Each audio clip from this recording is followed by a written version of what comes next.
Bienvenidos. Buenas noches. Ante todo, quisiera agradecer a la Fiesta del Libro esta oportunidad para conversar sobre un tema que realmente se pierde de vista.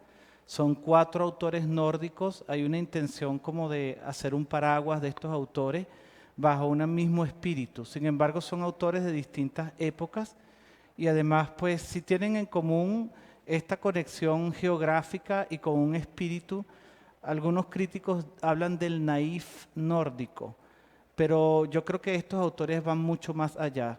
Y quisiera conversar sobre estos 4 autores. El primero de ellos, sin duda alguna, y además por cronología, es Hans Christian Andersen. Hans Christian Andersen es una figura capital para las letras de la literatura infantil. A pesar de que él fue un prolífico escritor, tiene 3 autobiografías, tiene 6 novelas, muchísimas obras de teatro, además de eso, diarios de viaje, escribió un diario personal por más de 50 años. Sin embargo, a pesar de ese paraguas de obras tan importantes, una de ellas fundamental de 1835, a pesar de todo eso, el Improvisator, se llama esta novela, que escribe también con una filiación muy especial hacia Italia. Es la primera novela donde se describe la Gruta Azul, que para ese momento se había recién descubierto en Italia. Bueno, él fue un gran viajante. Hans Christian Andersen se recorrió todos los países nórdicos hacia arriba, viajó por el Danubio, fue a España, Portugal, estuvo en Turquía, Constantinopla, visitó Inglaterra, incluso tuvo amistad con Charles Dickens, se quedó en la casa de Charles Dickens y hubo como una vida muy conectada con las cortes europeas, sobre todo con familias aristocráticas. Fue una figura célebre y a pesar de todo eso se le recuerda es por sus cuentos de hadas. Y la obra de Andersen es tan prolífica, tan conocida y tan potente que supera en impresión a autores como Shakespeare, como Molière, que son grandes autores de la literatura universal. Él tiene 3 autobiografías y en una de ellas, que se llama Mi vida es un cuento de hada, dice algo muy especial que me gustaría leerles. Mi vida es una historia hermosa, feliz y llena de incidentes. Como si cuando yo era niño y salía al mundo pobre y sin amigos, una buena hada me hubiera encontrado y me hubiera dicho: elige ahora tu propio camino y el objetivo por el que te esforzarás. Y luego, de acuerdo con el desarrollo de tu mente y corazón, te guiaré y defenderé hasta su consecución. Mi destino no podría, incluso en ese momento, haber sido dirigido de la manera más feliz, más prudente o mejor. La historia de mi vida le dirá al mundo lo que me dice a mí. Hay un Dios amoroso que dirige las cosas de la mejor manera. Andersen no era agraciado físicamente, alto, desgarbado, narizón, esquelético, neurótico. Hay mucho registro biográfico de sus neurosis al sexo, a la muerte. Incluso se dice que dormía con una soga porque en esos viajes le daba miedo que hubiese un incendio y quería tener una soga para poder salvarse y saltar por la ventana. A veces él creía que alguien lo podría confundir y creer que estaba muerto. Y entonces en su mesita de noche ponía en un papel: no estoy muerto, estoy dormido. Entonces tenía ciertas obsesiones, era una persona con tendencia hipocondríaca, incluso en una gran celebración que se le dice en Odense, en su tierra natal, no asistió porque tenía un terrible dolor de muelas. A pesar de toda esa complejidad, era una persona irascible, tenía unos ratos de una gran amabilidad y gentileza, pues yo no sé si ese es un síndrome de bipolaridad, no soy psicólogo como para determinar ese comportamiento, pero iba de los extremos. Sin embargo, pues no tuvo una vida fácil. Su padre era zapatero y su madre era analfabeta. Venía de una familia con ciertas taras. Su abuela por parte materna había tenido hijos de 3 hombres distintos y había tenido que pagar cárcel por eso. Y la hermana de su mamá tenía un burdel en Copenhague. Su abuelo enloqueció en algún momento y usaba ropas estrafalarias y él le daba miedo cuando pequeño porque todo el mundo se burlaba porque su abuelo era loco y él le daba miedo y vergüenza. Vivió en la pobreza, en una casa muy pequeña, cuenta que con una sola cama, pero a su vez también tuvo un encanto muy especial por parte de su padre. Su padre le regaló un teatro de títeres y esto lo inició a él de manera temprana en la fascinación por el teatro. Él comenzó en la literatura con muchas carencias de formación, porque él se formó en una escuela de pueblo de Odense, y después cuando llega al Gran Teatro en Copenhague, pretende ser actor, pero lo rechazan, tiene voz destemplada, no es agraciado, no puede bailar, entonces se dedica a la escritura. Y algunos mecenas ven en él un talento y le dicen a la edad de 17 años, porque él se fue a los 14 años de Odense a Copenhague, le dicen que él podía estudiar, le ofrecieron retribuirle esos estudios, pagarle los estudios, pero tuvo una vida muy desgraciada, fue su peor época, sufrió muchísimo por ser una persona pueblerina y porque tuvo el rigor de la hazaña de muchos profesores. En un momento histórico, pues en su temprana infancia, era considerado como un sisi, o bueno, mariquita, porque le gustaba jugar con muñecas, se vestía con ropa femenina, estaba siempre en la casa, no era de los niños rudos que salía a jugar, pero era un niño más que todo solitario y construía un mundo imaginario, o tuvo un mundo imaginario muy rico, que trasladó a ciertas, vamos a decir, obras rudimentarias que empezó a crear en ese teatro de Odense a una edad bastante temprana. Su papá le regala este teatro, que yo creo que fue algo significativo para toda su vida, porque del teatro, de la imaginación y de lo que escuchaba de su padre, pues se inicia en la escritura, pero a su vez él tiene un recuerdo vívido en esta biografía que se llama Mi vida es un cuento de hada, de una caminata que él tiene con su padre en el bosque y le dice: todas las cosas tienen una vida propia, una taza, un árbol, todo tiene una vida propia. Y para mí esto me parece determinante, él lo recuerda con mucha fuerza porque en muchas de sus obras prima lo que se llama el antropomorfismo o darle valor animado a los objetos como tazas, vasos, platos, árboles. De hecho, hay un cuento de él que se llama El Pino, que tiene mucho de autobiográfico. Es un pino que quiere crecer y está animado en crecer y se estira y quiere ser un pino hermoso hasta llega a ser engreído para que lo corten, lo lleven a una casa para celebrar la Navidad y después lo desprecian, lo cortan y lo convierten en madera para chimenea. El Patito Feo se ha dicho también que en gran parte es una obra autobiográfica. Andersen fue el propio Patito Feo, un chico despreciado, poco agraciado, pero que florece y comienza a tener fama con los primeros textos que escribe, especialmente con obras de teatro, esta narrativa que es consecuente en su vida, las novelas, pero en 1835 escribe este volumen con 4 historias, que son sus cuentos de hadas contados para los niños, Told for Children.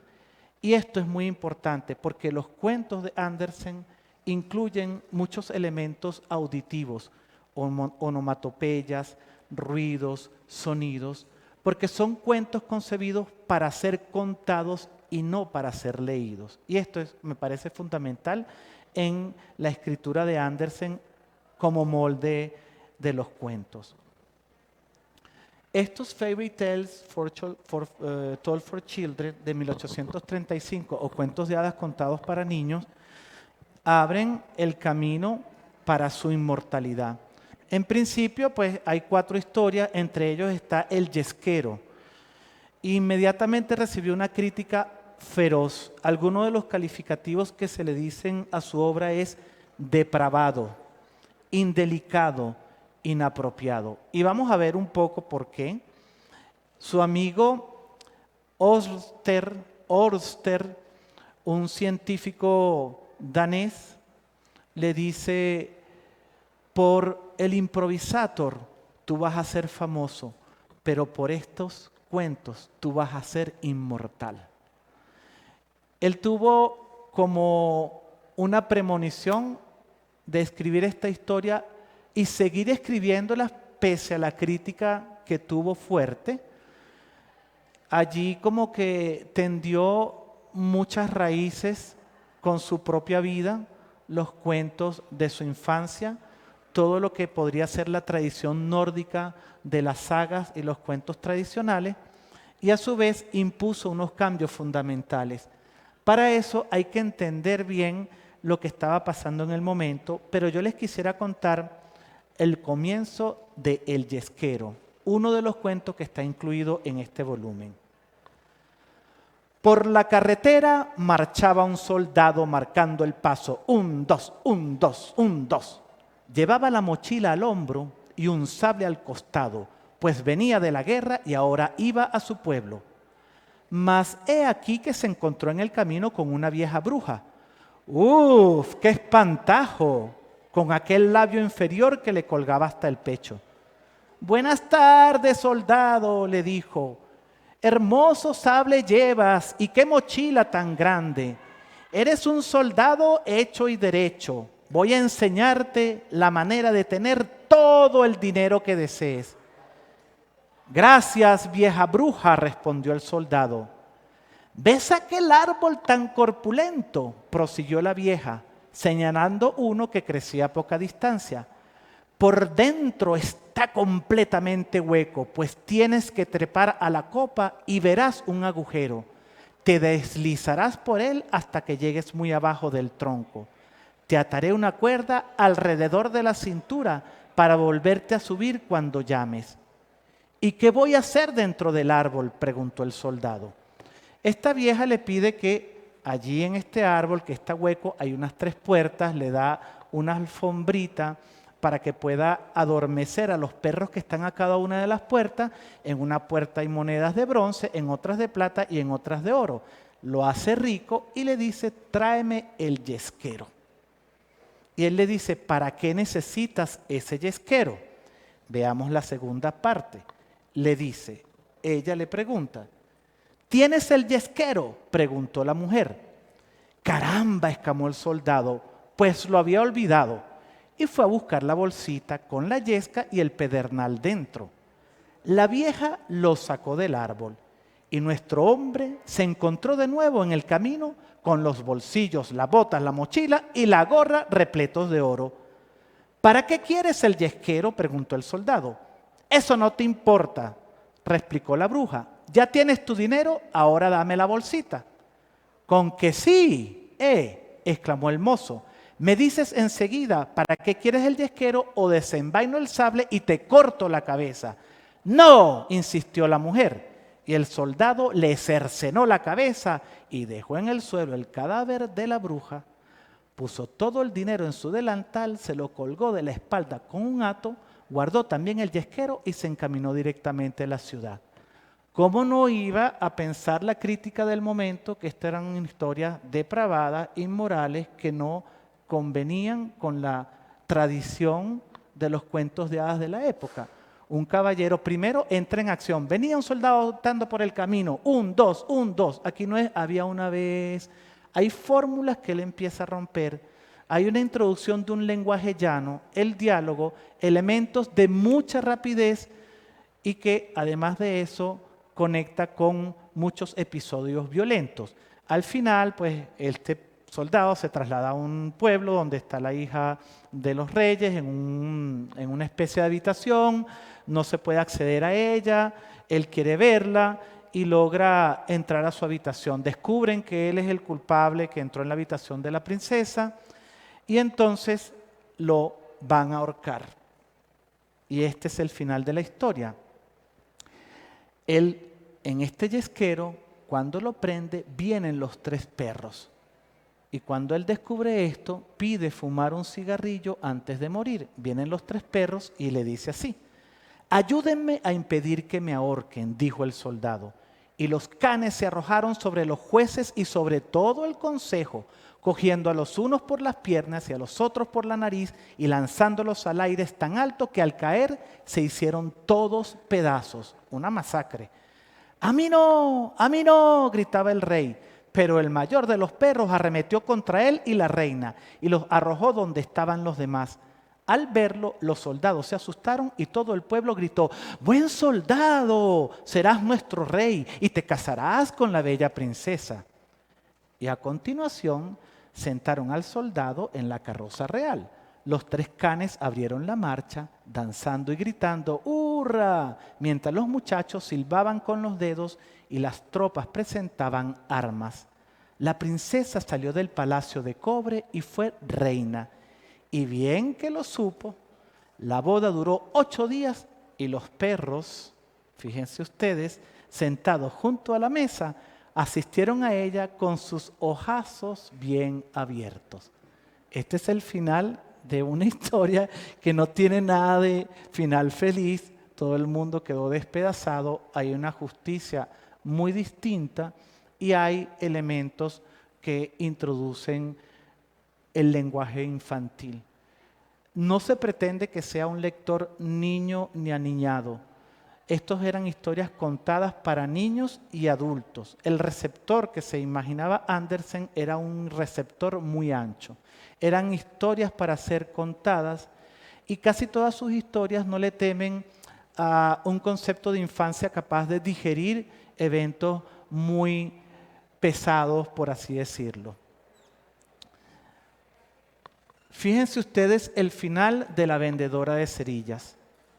Pero en el ángulo de la casa, la fría madrugada descubrió a la chiquilla, rojas las mejillas y la boca sonriente. Muerta, muerta de frío en la última noche del año viejo. La primera mañana del nuevo año, iluminó el pequeño cadáver sentado con sus fósforos. Saben que agotó todos los fósforos. Un paquetito que parecía consumido casi del todo.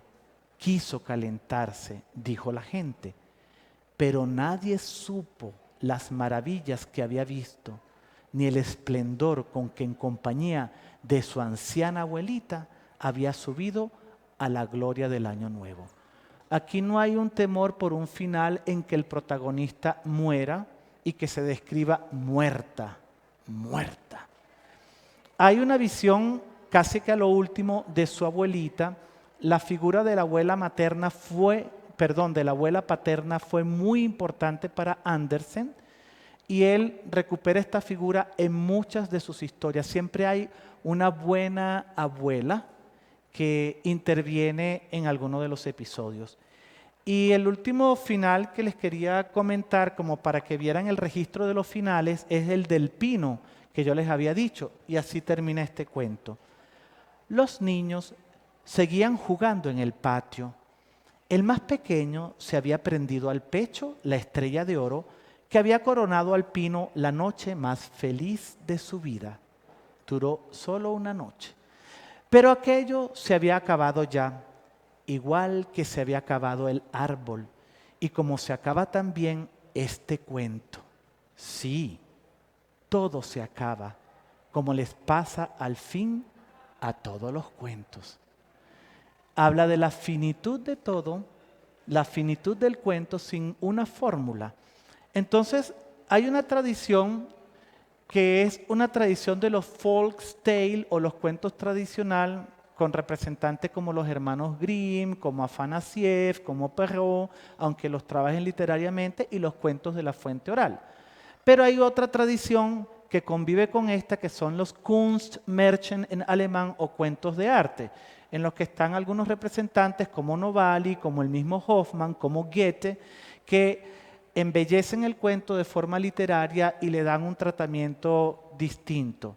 Él, sin embargo, rompe con esta tradición de los cuentos de arte. Es un autor que escribe cuentos a la manera de los cuentos de hadas, con toda la tradición de la saga, con toda la tradición oral, con personajes que son propios de los cuentos de hadas, con mecanismos como el cambio de tamaño, como la metamorfosis, como los personajes que pueden hablar y que están animados, todo eso, pero introduce unos cambios fundamentales que yo quiero señalarle aquí como 10 puntos, entre otras cosas. Bueno, como yo les dije, deja entrar lenguajes, sonidos, onomatopeyas, ruidos que los niños amaban, pero que los adultos consideraban poco apropiados. Entonces este es uno de los elementos que lo llevan a él como a plantear una literatura infantil contracorriente. Adopta el punto de vista del niño. ¿Quién es el que dice, el emperador está desnudo? Un niño. ¿Y cómo muere esta vendedora de cerillas? Como sus últimas visiones y alucinaciones. Entonces adopta mucho el punto de vista del niño. Y esto era poco común porque había siempre un narrador en tercera persona. Se mezclan lo que piensan o sienten los personajes con lo que dice el narrador. Entonces a veces no sabemos ese narrador cómo toma distancia porque el personaje mismo es el que dice cómo se siente.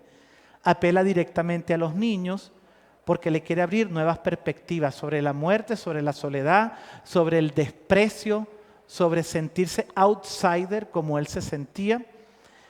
Se pueden leer a distintos niveles, ya les hablé de este narrador ancho.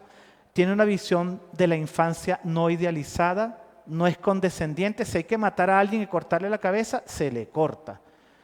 Si hay que cortar un árbol en pedacitos y convertirlo en leña, se hace. No contiene una moraleja explícita, ninguna de sus obras contiene moraleja explícita. Los finales son a veces infelices. Manejo de distintas categorías del humor, desde la ironía. Él mismo era muy irónico consigo mismo, el sarcasmo y el humor puro. Y hace un énfasis en escuchar y no en leer.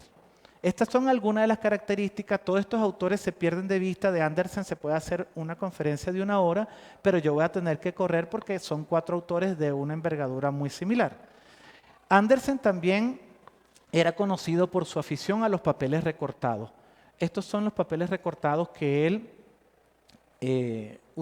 solía hacer. Hay más de no sé cuántos, 10.000 papeles recortados que se conservan en todas sus jornadas que hacía, en los que aprovechaba de leer en voz alta porque le gustaba muchísimo contar historias y además de eso recortaba estos papeles, se llevaba su tijera y mientras estaba contando cuentos recortaba, recortaba y recortaba.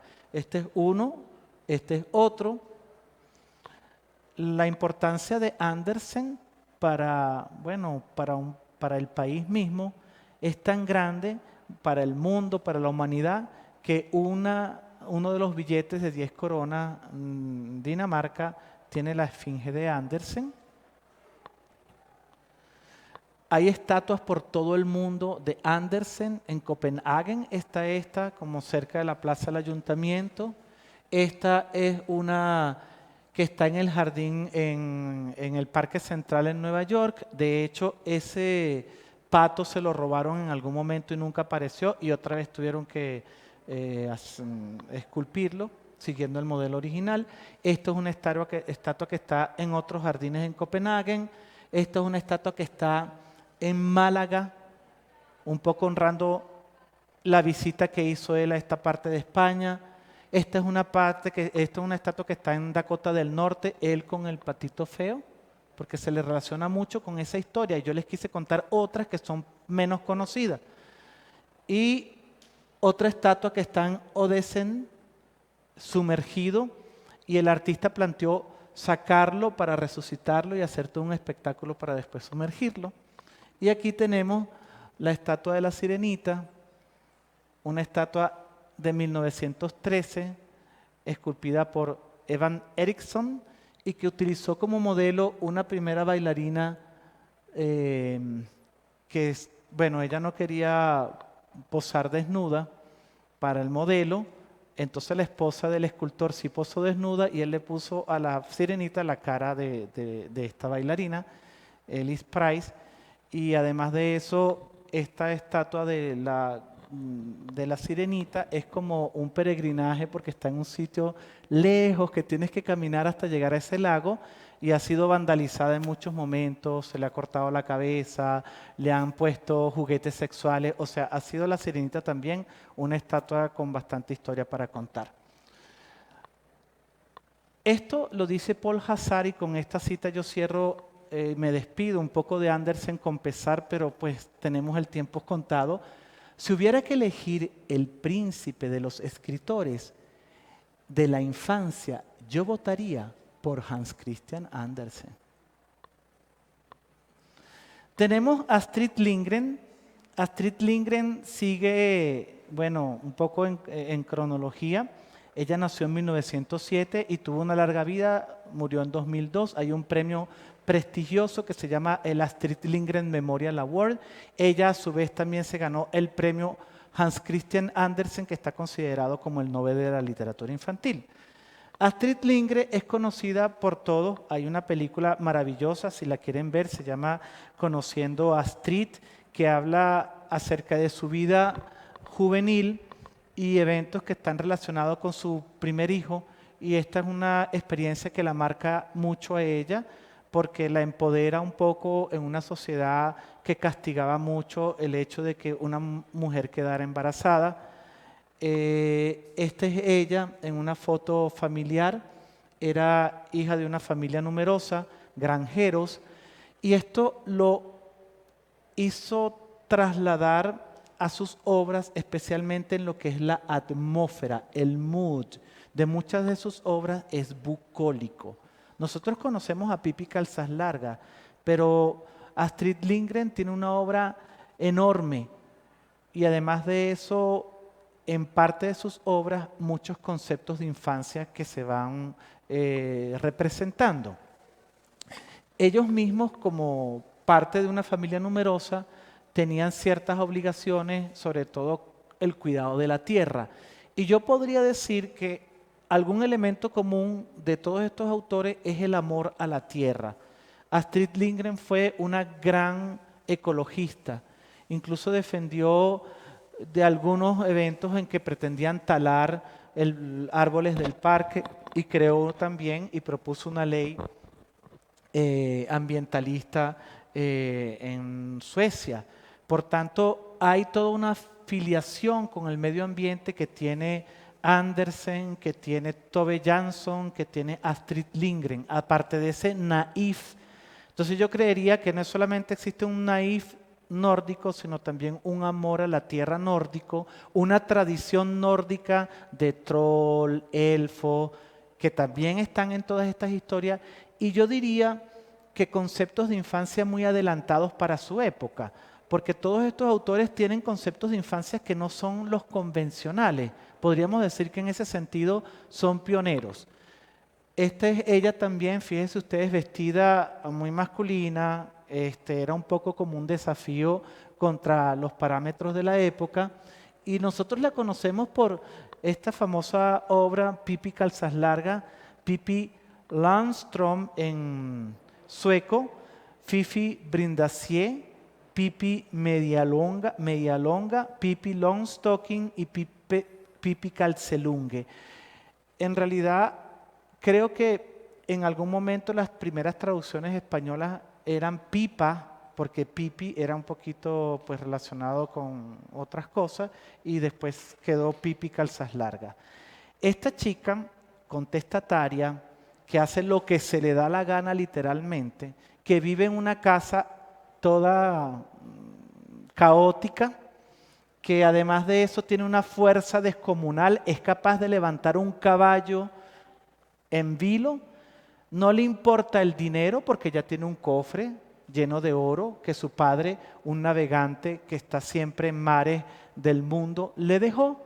Y además de eso, hace todo lo contrario que la lógica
consumo del niño sueco, sino también que trasciende la frontera y que además tiene 75 años, de 1945 hasta nuestros días.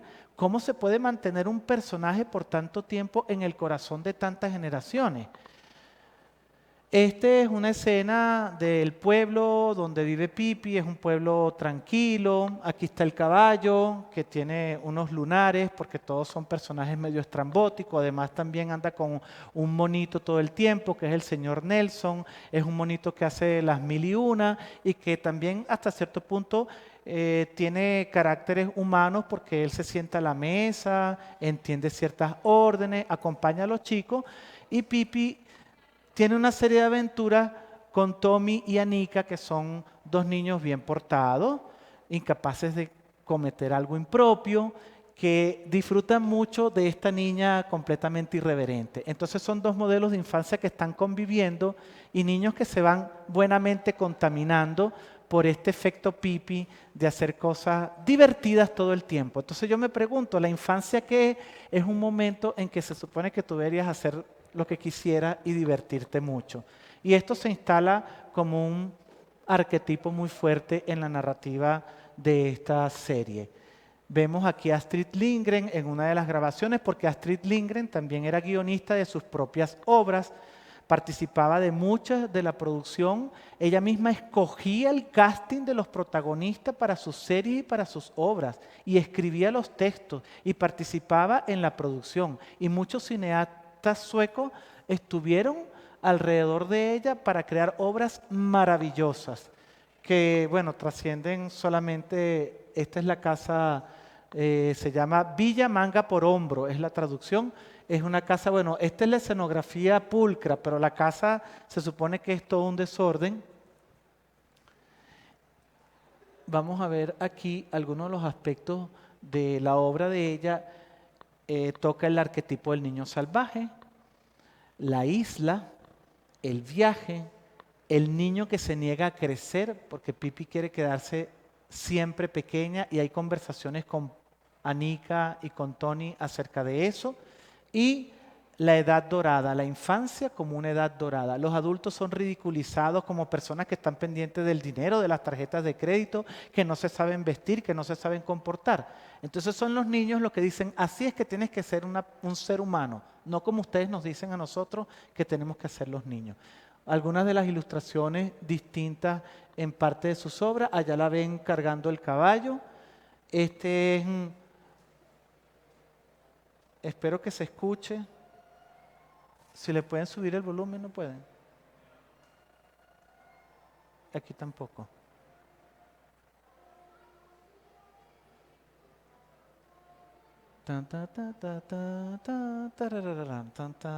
Yo no canto bien, pero bueno, ese es más o menos el coro. Esta es la canción de Pipi, estos son los personajes, tiempo después, cómo han cambiado los protagonistas de esta serie. Un videojuego de Pipi Calzas Largas, otras de sus obras como esta Mío, mi pequeño mío, una obra especial, maravillosa del cine sueco que se titula Mío en la tierra del más allá, llevada al cine en 1987 y cuenta la historia de un chico huérfano que tiene un viaje hacia un país donde ahí encuentra a su papá. Y esto creo que tiene mucha relación con otros autores suecos como María Gripe, que hay una añoranza de la figura del padre. Y en este caso este chico en este reino tiene que luchar contra el malvado Kato, que es Boris Karloff, este actor, perdón, el de Boris Karloff no, el que hace de vampiro, Christopher Lee, y él tiene que luchar contra el malvado Kato para salvar a unos niños. Entonces hay espadas mágicas, capas de invisibilidad. Ronja, la hija del bandolero, ubicada en un contexto medieval con seres extraordinarios como arpías y seres como los runfos que están en la tierra. Nuevamente la cultura nórdica de las Edda y de la saga. Y los niños de Bullerbyn, que me parece una obra excepcional, delicada, poética, de lo que es la infancia bucólica. el derecho de vivir una infancia sin sobresalto. No pasa nada extraordinario, pero los niños se entregan a ser niños. La cantidad de los premios que tuvo ella, no quisiera como detenerme en esto, una foto que me encanta de ella, bastante ya entrada en años, y otro billete. Seguimos con Tove Jansson, es una autora también excepcional. Ella es de la minoría suecoparlante que vive en Finlandia. Es la madre de los Moomin. Los Moomin son unos personajes muy curiosos y también muy extravagantes, porque estos Moomin tienen relación con los troll, de hecho se llaman Moomin Troll, y junto con ellos hay otros seres muy extraños que acompañan este universo del Valle Moomin, donde viven y tienen una serie de aventuras. Estas serían como que en orden cronológico las obras publicadas. Fíjense ustedes que 1945 es interesante porque es un año en el que se publica Pippi, se publica la primera obra de Tove Jansson, nace Tormod Haugen. Es un año como mágico, pero que también tiene un elemento fundamental, un mundo entre guerras. Acaba la Segunda Guerra Mundial, el mundo está destrozado, los países han sido invadidos, están las figuras totalitarias, está Stalin por un lado, Hitler, Mussolini. Hay un asco de lo que hemos hecho los seres humanos con el entorno. Y muchos de sus libros, los primeros sobre todo, el de la gran inundación y el de la llegada del cometa, tienen que ver con la destrucción que el ser humano ha causado. Por eso crea este valle bucólico, privilegiado, con unos personajes dulces, afables, cariñosos, que tienen la capacidad de vivir aventuras en cosas muy sencillas, como ir de excursión a la orilla de la playa, que a veces ocurren eventos extraordinarios como el sombrero de un mago que aparece, y esto les permite vivir otra aventura. Pero además de eso son seres afables, conectados con la tierra, muy humanos y que no desprecian a otros seres que llegan, son muy hospitalarios. Si usted quiere ir a la casa de los Moomin hoy, usted va a tener un plato de comida y una cama donde dormir, porque mamá Moomin recibe a todo el que llega a la casa. Y hay mucha relación con la vida propia de ella. Es una autora muy interesante porque conecta eventos de su vida con lo que transmite en su obra. Tuvo una relación difícil con el padre. Ese personaje, el papá troll, el papá Moomin, perdón, se parece mucho a su padre. Tuvo una relación hermosa con su madre. Esa mamá troll se parece mucho a su madre, incluso es una Moomin que siempre lleva una cartera donde tiene de todo y ahí puedes conseguir todo lo que necesitas para cualquier emergencia. Están otros personajes que acompañan este mundo, vamos a tratar de ver algunos. Esta es la familia Moomin.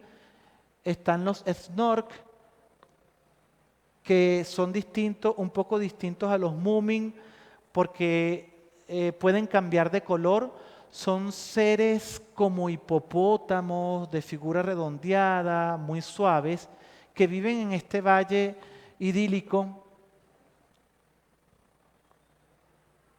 Esto me lo voy a saltar, pero bueno, quisiera simplemente mostrarles un pequeño párrafo de cómo ella escribe. Una mañana gris, la primera nieve cayó sobre el valle Moomin.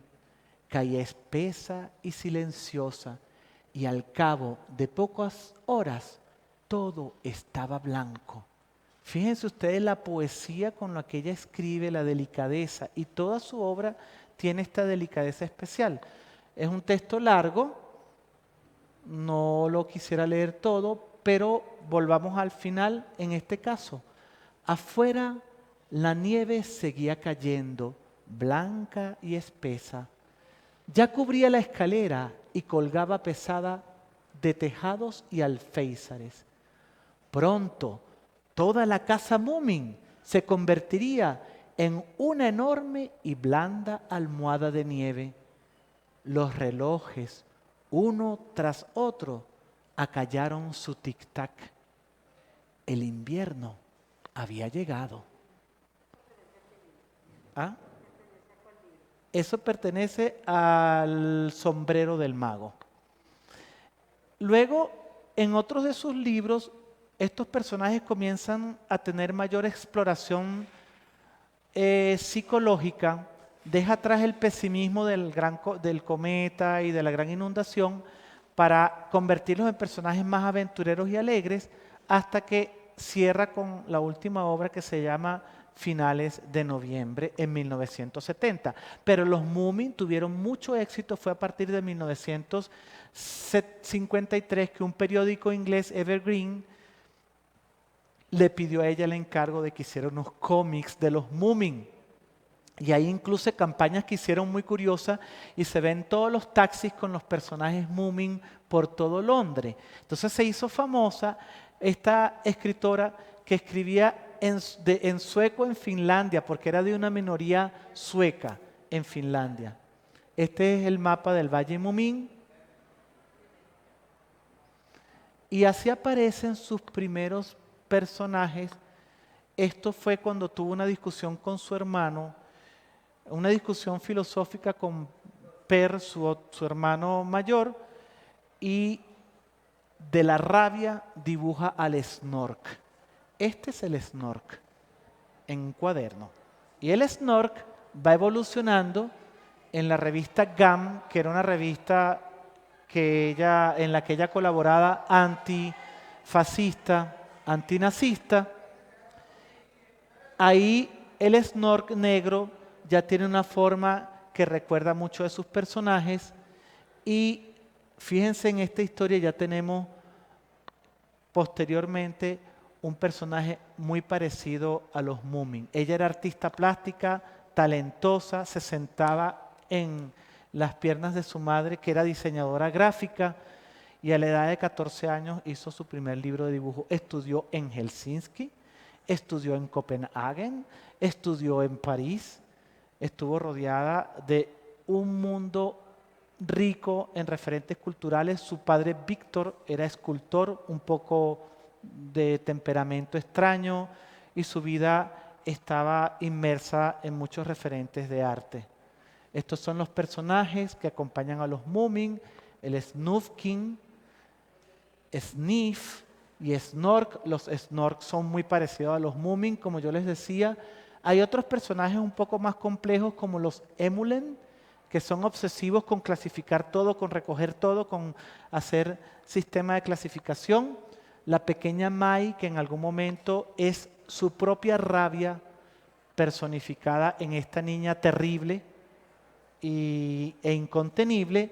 Y los Hatifnath son unos personajes muy particulares. Son incorpóreos, siempre están, no hablan. Yo creo que son los personajes más enigmáticos de la obra de Tove Jansson. Y nos habla acerca de una metafísica que está allí, de unos personajes de otra dimensión, posiblemente nosotros mismos como seres que migramos. Es una interpretación muy críptica y son los personajes más curiosos dentro de su obra. Este es el gran cometa, que tiene que ver con esa bomba atómica que llega. Hay unas referencias en muchas de sus obras al contexto real. Y ella dice esto, porque le critican hasta cierto punto que en sus libros hay cierta angustia. Y ella dice: en cada libro para niño honesto, yo creo que hay un elemento de temor. Tanto los niños ansiosos como aquellos que son seguros se sienten atraídos de manera inconsciente hacia él y hacia la destrucción. Los Moomin fueron llevados a la ópera. Esta es en la ópera de Malmö.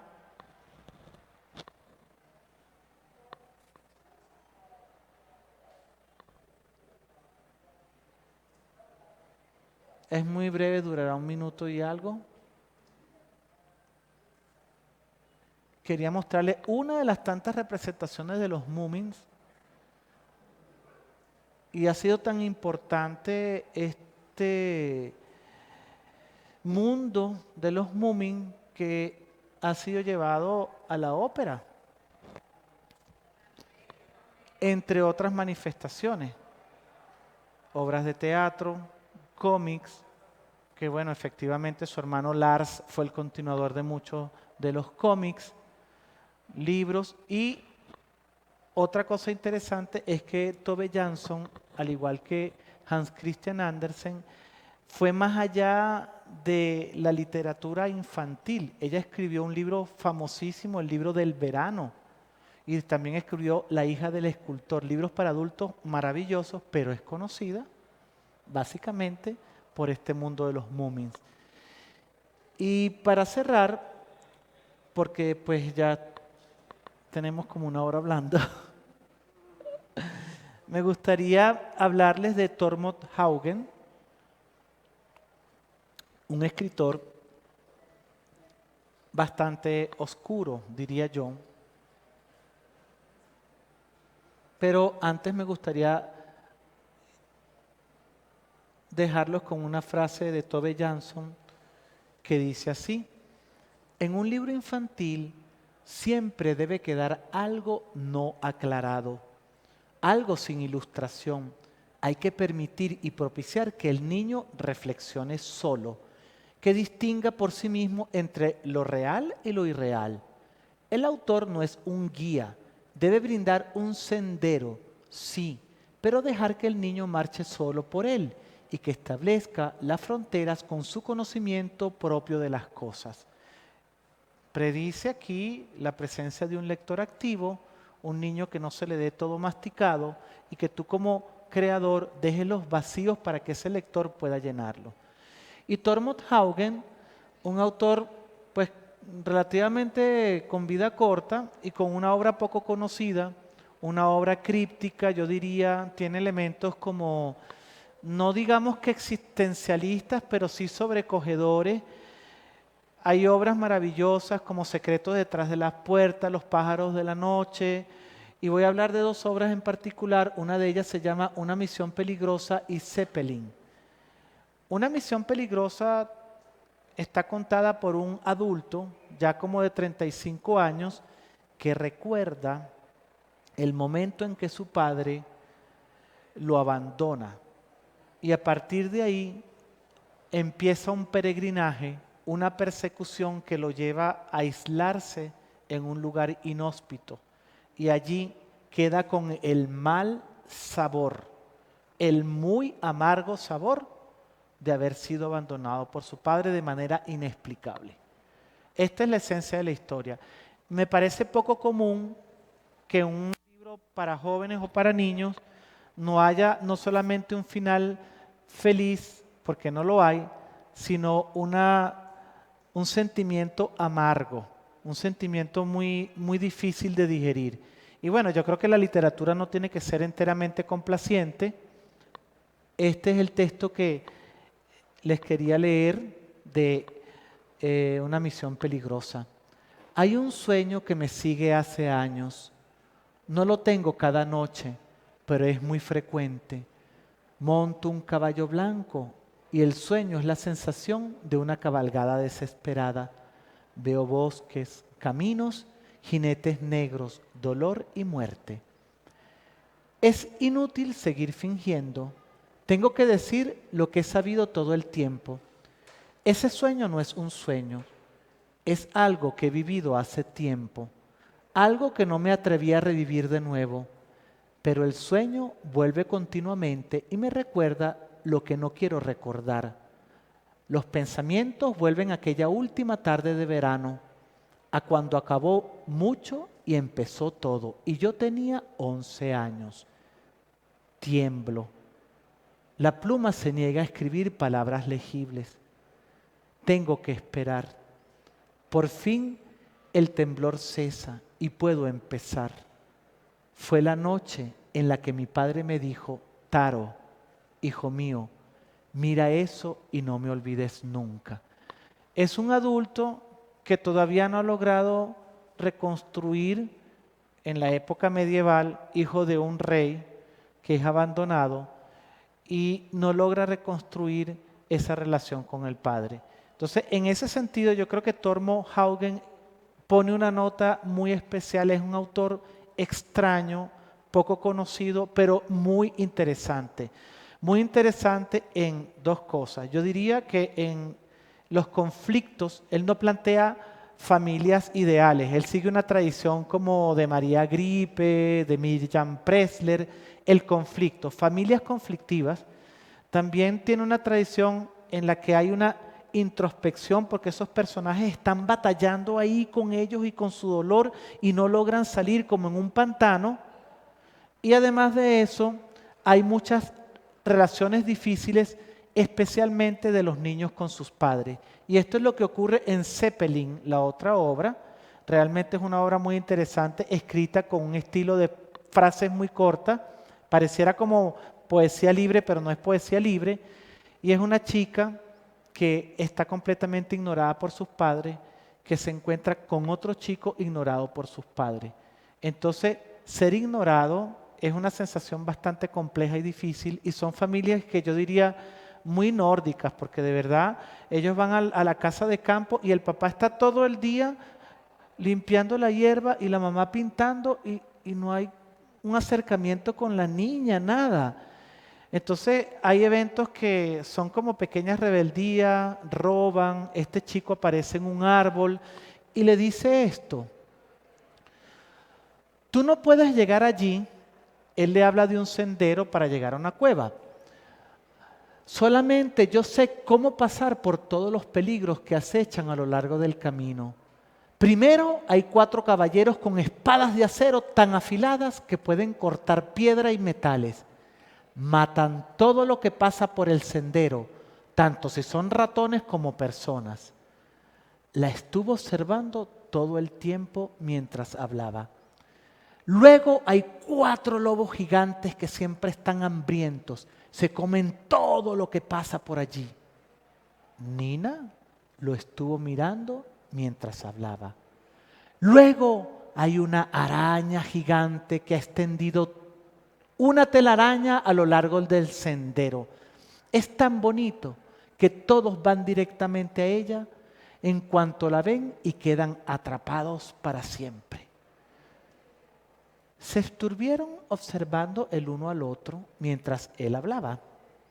Al final están los hombres altos y delgados con capas oscuras que cogen a los niños y se los comen. Por fin llego a la gruta donde nadie me puede encontrar. El mayor deseo de estos niños es pasar por un lugar metafórico lleno de toda una cantidad de peligros que tienen que ver con sus propias emociones para llegar a un sitio aislado de sus padres. Entonces fíjense ustedes lo terrible que son estas narraciones. Yo no los quiero dejar con ninguna sensación de que Tormund Haugen es ilegible, no, es un autor ganador del premio Andersen también, pero que tiene otro registro distinto. Entonces yo podría decir que además de esto del naif nórdico, de la relación con la tierra, de los distintos conceptos de infancia, también hay unas zonas muy particulares de la existencia que tocan estos autores nórdicos que no son tan convencionales y que no son tan tropicales. Y esos serían para mí los 4 elementos fundamentales de este trabajo de investigación. Tengo varios artículos escritos, hay una conferencia que yo di sobre Astrid Lindgren que está en línea, hay otra que di sobre María Gripe que está en línea y esos artículos están escritos, uno está en El Tiempo, otro está en la revista Bavar. Y el impacto que han tenido la medalla Hans Christian Andersen para nuestra vida ha sido fundamental en América Latina. Se lo ganó la escritora brasileña Lígia Bojunga, lo ganó Ana María Machado, María Teresa Andrueto y Roger Melo. También, bueno, eso es en el jurado que estuvimos, el Astrid Lindgren, que es otro premio importante, lo ganó Lígia Bojunga, lo ganó en el 2007 el Banco del Libro y lo ganó Isol. Esta es la influencia que ha tenido también en parte la extensión de esos autores para nosotros los latinoamericanos. Les agradezco muchísimo su tiempo y su atención por esta conversación sobre 4 autores nórdicos. Muchísimas gracias. Yo no sé.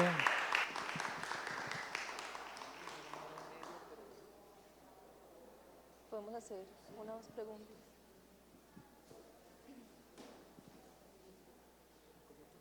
Hola. Vamos a abrir el espacio de preguntas, solo una o dos. ¿Listo? Hola, muchas Hola. gracias Manuel por la presentación. Quería como apelar a tu condición pues también de escritor y editor, de lo que nos mencionabas sobre el caso de Hans Christian Andersen, donde es también gracias a esa figura del mecenazgo donde crece también, digamos, como su talento. En la actualidad hay vigencia, digamos, como de esta figura del mecenazgo, ya que ha sido importante como para el desarrollo de la ciencia, del arte, digamos, en muchos momentos históricos, hoy también está presente. Y antes de que respondas, quería lanzar también un dato que no sé si conozcas y si conozcan los demás, que La vendedora de cerillas inspiró una de las obras cinematográficas más representativas de esta ciudad, El de la que es La vendedora de rosas, de rosas, sí. de Víctor Gaviria. Ujú. Bueno, yo creo que la figura del mecenazgo existe de alguna manera en distintas formas. El Estado como tal tiene bolsas de ayuda y Dartes, por ejemplo, aquí tiene becas que tú concursas y puedes participar por esas ayudas. No te las cobran y yo creo que eso es una forma de mecenazgo.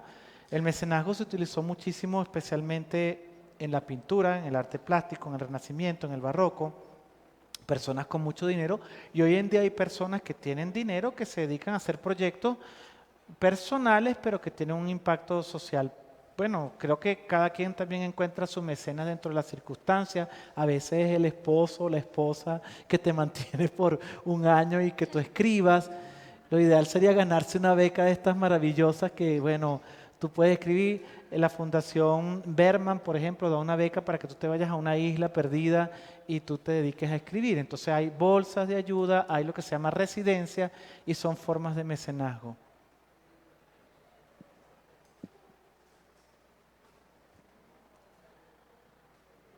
¿Alguien más? Agradecemos su presencia en esta actividad y les invitamos a recorrer los espacios de la fiesta. Disfruten de estos días. Para los interesados, en breves minutos tendremos en este mismo espacio el lanzamiento del libro Piedritas en la Ventana de Juanita Reynoso Muñoz. Si quieres tener a la fiesta del libro y la cultura contigo, puedes programarte y disfrutarla al máximo al descargar la aplicación para teléfonos móviles y tabletas. Está disponible para iOS y Android. Agradecemos nuevamente a las marcas aliadas que hacen posible, junto a la Alcaldía de Medellín, la 15ª Fiesta del Libro y la Cultura. Agradecemos al colombiano, Confenalco, Confama, Postobón, El Tiempo, Caracol Radio, Radiónica, Chocolates Jet, EPM, Biblioteca Pública Piloto, Plan Ciudadano de Lectura, Escritura y Oralidad, ASI Medellín, Cámara Colombiana del Libro. Gracias por acompañarnos y feliz noche.